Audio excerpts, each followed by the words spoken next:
like Michael said, I'm Sam Altman from Cycle CFO.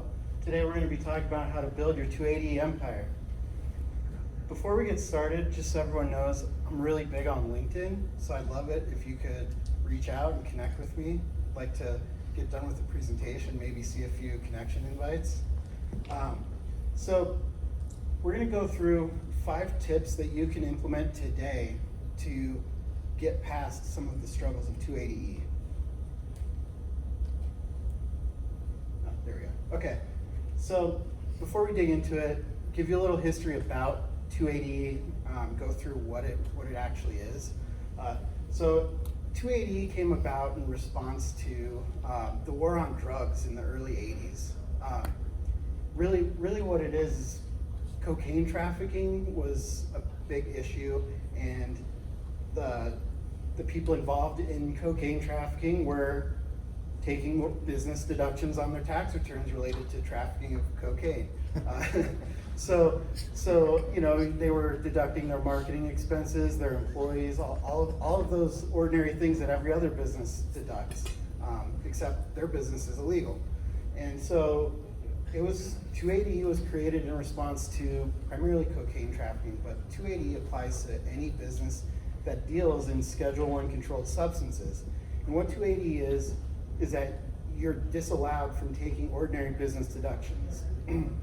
And so fast forward to 2020, and you know, legitimate state compliant businesses are still subject to this war on drugs piece of revenue code. And the way that plays out for cannabis businesses is that, you know, here you've got a cannabis business and a business in any other industry. You've got $3 million in revenue, $2 million in cost of goods sold. Then you've got, you know, $1 million gross profit, except the other business has $600,000 in deductible business expenses. But the cannabis business still has that $600,000, but that doesn't get to go on their tax return. So for them, their entire gross profit is taxed. It's a pretty big struggle in the space. So generally what you see in response to that is your accounting teams will start to push anything that's in your SG&A into cost of goods sold that's allowable. So we have a handout that's been passed around that goes through some of the things that are disallowed under 280E. And really, you know, compliance with 280E it's required. It's absolutely critical that you optimize for 280E in your business, because you're leaving tax dollars on the table. But you can't optimize 280E to the point where you grow a large cannabis business. You know, tax optimization doesn't scale a business. So what we're going to talk about is what we can focus on. So we want to look past 280E and look at ways where we can grow our business to the point where 280E isn't as much of a concern. So, you know, that plays out as how do we build operational efficiencies, how do we grow profit, and how do we scale the business overall. So our first tip today is going to be creating financial transparency. Financial literacy is critical in all businesses, but in cannabis, it can mean the difference between life and death. So the tip today is to go back, look at your financial statements, and try and calculate how much cash you would generate with an additional 1% increase in revenue. This is important because it'll demonstrate to you a concept that people in the accounting space typically will call operational leverage. But the concept is, you know, small changes create big impact on your financial statements. So, for example, let's take a 1% increase in revenue, a 1% decrease in cost of goods, and a 1% decrease in SG&A. Those 1% changes net out to about 25 to 30% increase in net income. And if you're subject to 280E and you calculate in your tax burden, it's more than that. So just think about that. That's 25 to 30% increased net income based off of a 3% change. So financial literacy and financial transparency in your company is huge.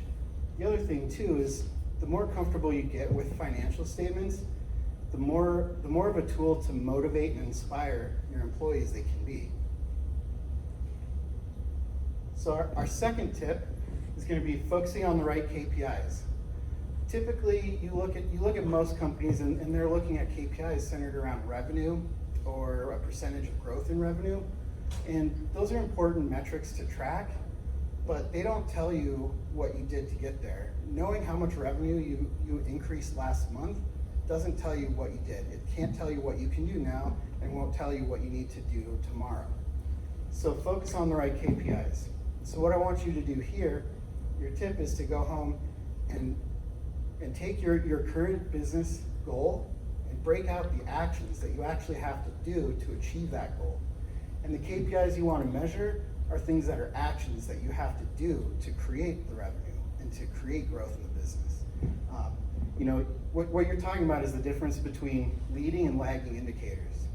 Anything on your financial statements are a lagging indicator.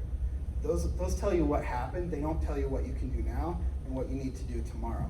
So focus on action, not numbers. And it really doesn't have to be overly complex here. You really want to go for things that are action-based. So if you don't have a system in place, make one. It can be as simple as one of your employees checking off how many people smiled on their way out of your store. I mean, it really doesn't have to be elaborate. It just has to be directionally correct. Tip number 3, prioritize strategy. Cannabis entrepreneurs are masters of adaptation and execution.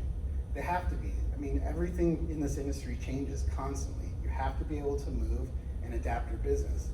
But what you can see happen is that you end up with a lot of action without results. And everyone seems to always be busy, but you always seem to fall a little short of your objectives. So the tip here is to schedule strategy time. Every month, have it on your calendar and make it as important as your team meetings. In fact, have your team involved in the process. Strategy is critical. Strategy is going to be what connects the actions you're doing today with the future outcomes you're going for. And without that, you end up with a lot of activity without productivity. So remember, go home and add this to your calendar. Make it a recurring appointment. Tip number 4, build with purpose. You hear a lot that the purpose of business is to make money, but making profits in themselves are not a purpose. It doesn't create value and it doesn't create profits. So it's important, everyone in this industry is here for a reason. Everyone has a purpose. And the bigger your purpose, the bigger your profits. And this is because purpose is what actually creates your revenue. If you're not serving a purpose in the industry, you're not helping it grow, you're not helping people, you're not creating value. So what you should do here is when you go back home, list out what your main purpose is. Maybe it's one thing, maybe it's 2, but list those out. And then you have to communicate those to your employees, to your vendors, to your customers. Like, shout it from the rooftop. This is important. So remember, build with purpose. Number 5, pursue valuable revenue. Not all revenue is good revenue. In fact, a lot of revenue is bad revenue. So for this tip, what I'd like you to do is look at your current customers. Who are they? Put them into discrete groups and identify what are the things that they value, what are the things that are important to them, and what are the things that you do best. Analyze your discrete groups of customers. Not all of them are going to be worth your time. And as much as we like to think we can help everyone, the reality is every business is better suited to help 1 or 2 groups of people than it is all groups of people. And so this comes down to resource allocation too. I mean, there's only so much time in the day, you only have so many cash resources, and it's really, really involved to pursue a group of customers. So you want to make sure you can focus in on the ones that are going to create the most value. And typically the ones that are going to create the most value are going to be some of the hardest ones for you to connect with. That typically is an indication that they're going to be the most valuable customer group for you. So just to go back over our 5 tips, create financial transparency, focus on the right KPIs, prioritize strategy, build with purpose, and focus on good revenue. And our 5 tasks that you can implement today: calculate your 1% increase in revenue and the resulting cash that it would create for your company. Name the leading indicators in your business that are connected to action. Schedule monthly strategy sessions. Define and communicate your purpose to everybody. And then analyze the discrete groups of customers you serve. So, really quick, before we wrap things up and go over any questions you have, next Wednesday we're doing a webinar on the top tips for scaling. And so the difference between this presentation today and this is these are going to be focused on how do you grow, not just how do you focus on profitability. Because our goal with all of these steps is how do we create enough profitability that 280E isn't a problem for us. So I just want to thank everyone for coming out. I'd love to connect. If you want to email me, call me, stop by the booth. If you have any questions that we can't get to in this session, I'd love to have a conversation. All right.